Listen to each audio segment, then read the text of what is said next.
చాలు, enough of this. ఇష్టానికి మాట్లాడుతా ఉన్నారు సనాతన ధర్మం మీద వినాయకుడి మీద జోకులు వేస్తారు.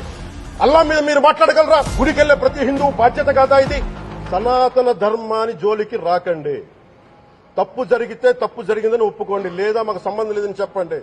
అంతేగాని మళ్ళీ అడ్డగోలుగా మాట్లాడితే ఎవ్వరం క్షమించం. ఇక్కడ అపవిత్రం జరిగింది, ఇలా జరగకూడదు, ఫుడ్ అడల్టరేషన్ జరిగిందని మాట్లాడుతుంటే దీన్ని గోల చేయకూడదంటే, అంటే తప్పు జరిగినప్పుడు మాట్లాడకూడదా?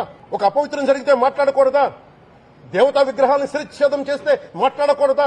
ఏం పిచ్చి పట్టింది ఒక్కొక్కళ్ళకి? మీరు మాట్లాడితే కూర్చొని నేను పాటించే ధర్మానికి అపవిత్రం జరిగినప్పుడు మాట్లాడకూడదు, మౌనంగా ఉండాలి. సెక్యులరిజం కి విఘాతం అంటే ఏంటి? సెక్యులరిజం విఘాతం it's not just Prakash Raj garu. All the people who thinks in the name of secularism, you're going haywire. We are extremely hurt. Don't make a mockery out of our sentiments. We are deeply hurt. Maybe it might be fun for you. It is not fun for us.